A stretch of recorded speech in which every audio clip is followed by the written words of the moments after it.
A special thank you to each of our subscribers who make this channel possible. Here's today's story. In a significant move to safeguard the integrity of its democratic processes, the United Kingdom government has announced an independent review to investigate foreign financial influence and interference in domestic politics. This review comes on the heels of a high-profile conviction of Nathan Gill, a former senior politician from Reform UK, who was sentenced to over 10 years in prison for accepting bribes from a pro-Kremlin agent. The case has raised alarms within the security services and Parliament regarding the extent of foreign threats to British democracy. The inquiry, commissioned by the government, will focus on the effectiveness of the UK's political finance laws and regulations.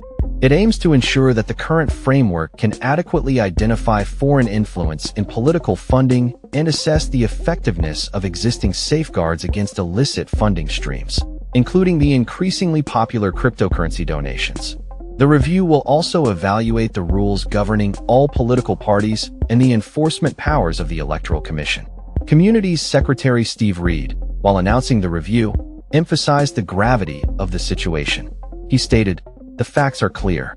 A British politician took bribes to further the interests of the Russian regime, a regime which has committed heinous acts, including the forceful deportation of vulnerable Ukrainian children and a deadly nerve agent attack on UK soil that resulted in the death of a British citizen. This conduct is a stain on our democracy, and this independent review will work to remove that stain." The inquiry will be led by Philip Rycroft, the former permanent secretary of the now-defunct Department for Exiting the European Union. Rycroft's findings are expected to inform legislation ahead of the next elections, particularly focusing on the post-Brexit political landscape. The review will not delve into the impact of Russian disinformation during the 2016 Brexit referendum, a decision that may disappoint some advocates calling for a broader investigation into that period. Reid highlighted the government's election strategy, published in July 2025, which seeks to close election funding loopholes and strengthen rules on political donations. He noted that Gill's prosecution underscored the need to reassess whether current safeguards are sufficient, stating, "It is right that we now take a step back to look at how we can protect our democracy against such appalling crimes. We must learn the lessons so that this cannot happen again." The political fallout from Gill's case has been significant, with calls for accountability directed at Nigel Farage, the leader of Reform UK.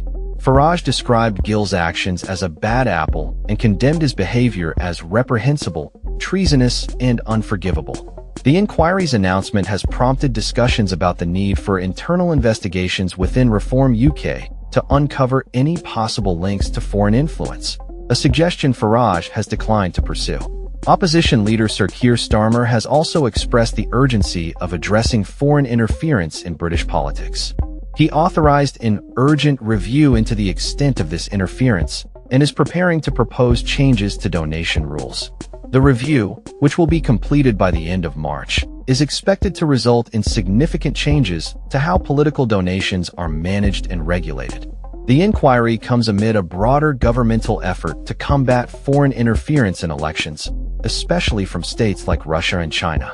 Security Minister Dan Jarvis, who chairs the Defending Democracy Task Force, stated, "This independent review will help to strengthen our democracy against covert attempts to interfere with our sovereign affairs.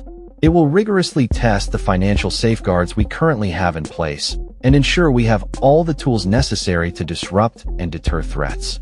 Protecting national security is our first duty, and we will not tolerate those who trade our national interest for personal gain."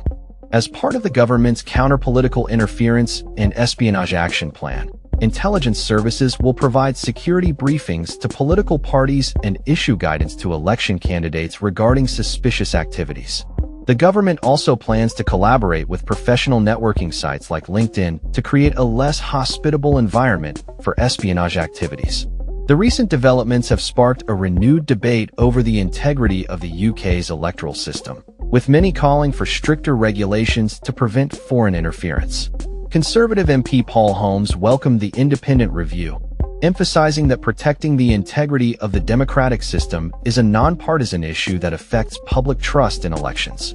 He stated, "Interference in our elections from foreign actors is something that we must all be vigilant against." As the review progresses, it is expected to bring to light the vulnerabilities within the current political finance laws and propose necessary reforms to ensure the sanctity of British democracy. The findings will be closely watched by political leaders and the public alike, as the implications of foreign interference continue to resonate in the political landscape. The inquiry will also pave the way for potential changes to the Elections Bill, which could significantly alter the financing of elections in the UK. In conclusion, the UK government's independent review into foreign political interference marks a critical step in addressing the challenges posed by foreign influence on domestic politics. With the stakes higher than ever, the outcome of this inquiry will play a pivotal role in shaping the future of political finance and the integrity of elections in the United Kingdom. That's all for this story. We upload videos every day covering many different subjects, so hit that subscribe button to stay informed. Thanks for watching.